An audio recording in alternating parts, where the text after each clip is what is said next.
Novak Djokovic has been an exponent of technical excellence in tennis for years. His ability to stay at the forefront of the extremely competitive sport underscores his dedication, work ethic, and most importantly, his intentionality. But what few people acknowledge is that he is also one of the most technically proficient players on the ATP Tour. This is especially true of his forehand, which time after time has proved a key weapon in helping him maintain his permanence at the apex of the game. In this video, we show you 3 things to do immediately to help you duplicate Djokovic's forehand.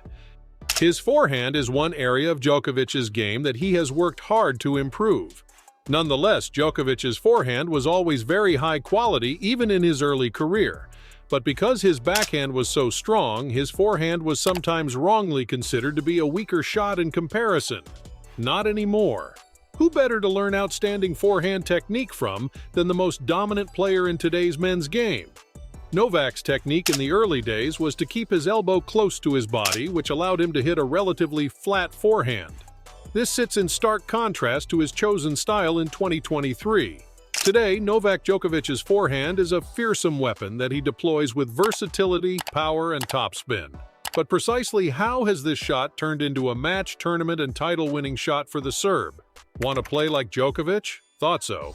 Without further ado, let's get into 3 things to do immediately to help you duplicate Djokovic's forehand. Tip 1. Adopt the semi-western forehand grip. The semi-western forehand grip is what Novak Djokovic's default grip, which he uses to play every tennis match. It is one of the most commonly used forehand grips on the Pro Tour, as it allows a player to play aggressive forehands with topspin while providing a greater margin of error when clearing the net. Novak Djokovic has a versatile forehand. Different contact points and racket movements enable him to impart varying levels of spin depending on where he wants the ball to go or how it should bounce on his opponent's side of the court. His forehand is delivered with consistent depth to keep his opponent on the baseline as Djokovic looks for the chance to hit the decisive rally winner. His grip is the foundation of this forehand, and he has not changed it since the start of his career. The semi-western forehand grip allows you to generate both power and topspin at the same time. It allows the player to react late to a ball and still aggressively tear through the shot. Practice will continue to embed and ingrain this grip and eventually reinforce it as a player's strength. Since this commonly used grip is chosen by an elite player like Novak Djokovic, the semi-western forehand grip is the best grip technique one can use to excel in the game. How do you adopt the grip? To adopt this grip, place the knuckle of your index finger on the bevel 4 of the racket. The index finger is then slightly spread by the other fingers of the racket. This is a grip that became increasingly popular on the Pro Tour as club heads grew larger and players tried to move their hands further down the racket shaft. The heavy topspin that can be created with a semi-western grip allows the player to take advantage of this topspin without having to sacrifice power. The spin subsequently gives the ball trajectory greater clearance over the net, while still offering players the ability to flatten the shot if necessary. Djokovic makes the grip adjustment as he moves to the backhand side while holding the racket in his semi-western forehand grip. He uses an ambidextrous backhand, and the dominant left hand uses a semi-western grip. The right hand at the base of the racket changes to a continental grip.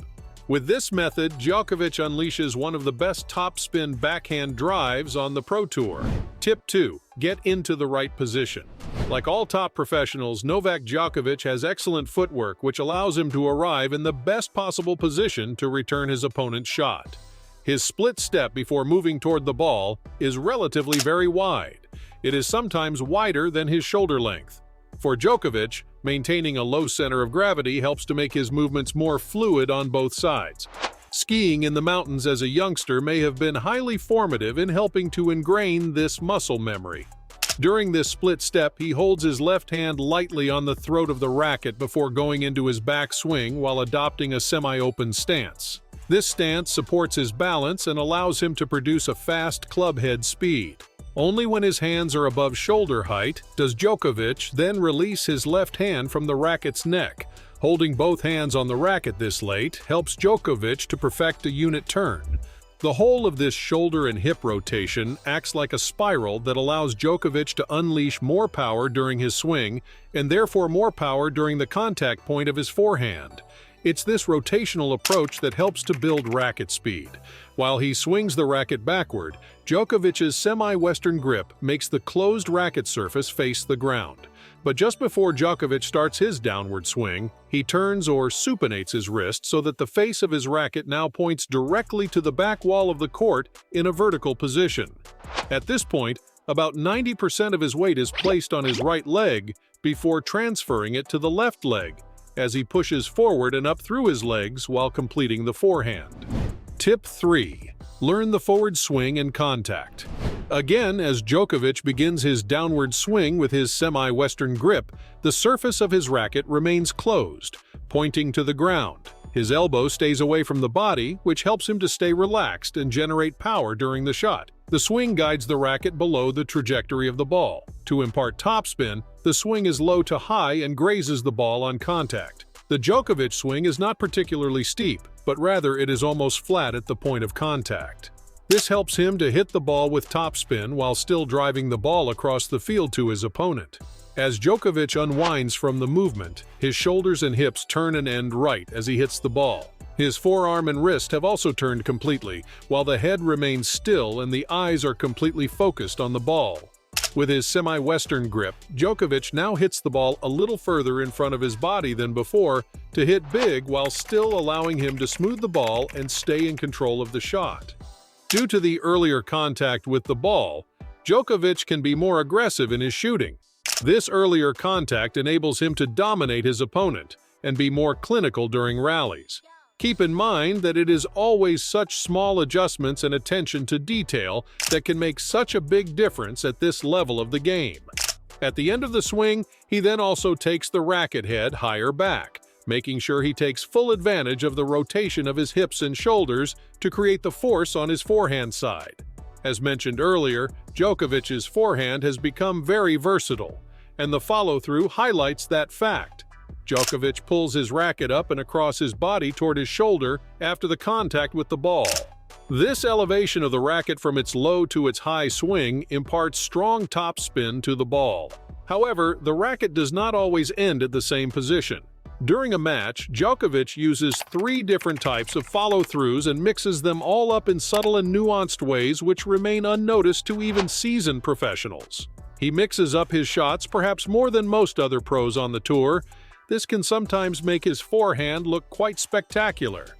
During a run, which you will often see, the club head comes over the body and ends at Novak's left shoulder. This penetration allows Djokovic to keep the ball flatter and also to be more aggressive with the shot. The position of the left arm is important to maintain balance and control of the forehand. Like many of the best players in the world, Novak Djokovic uses a reverse pass when he wants to add even more topspin to the ball. In addition, his low-to-high swing is steeper and the club head tilts 180 degrees as it continues to go up. As the name suggests, the racket ends above his right shoulder on the follow-through. A reverse swipe is a good option if you're trying to reach the ball or if your opponent is pushing the distance. There is no doubt that Novak Djokovic's forehand is one of the best in the professional game. He has developed a forehand that can produce devastating winners from all angles of the court. The chosen strike path and contact point dictates the ball's trajectory and bounce height and direction. And all of these things are considered carefully by Novak, whose forehand choices are subject to in-the-moment selection as dictated by his opponent's gameplay. It's admirable how much work went into improving his forehand to develop it into the attacking, nuanced, and complete shot it is today. The semi-western grip has always been the basis of Novak's forehand. The closed racket head resulting from this grip, combined with the coiling to rotate as he backswings, allows him to unleash enormous power through his forehand. All this results in a technically excellent shot, one which beginners and professionals alike would do well to model and learn from if they're looking to improve their game fast. Thanks for watching today's video about how to duplicate Djokovic's forehand. Hopefully, you'll find these techniques useful. Don't forget to subscribe to the channel and hit the bell icon for more videos. Here are 2 more splendid videos for you to enjoy. See you again.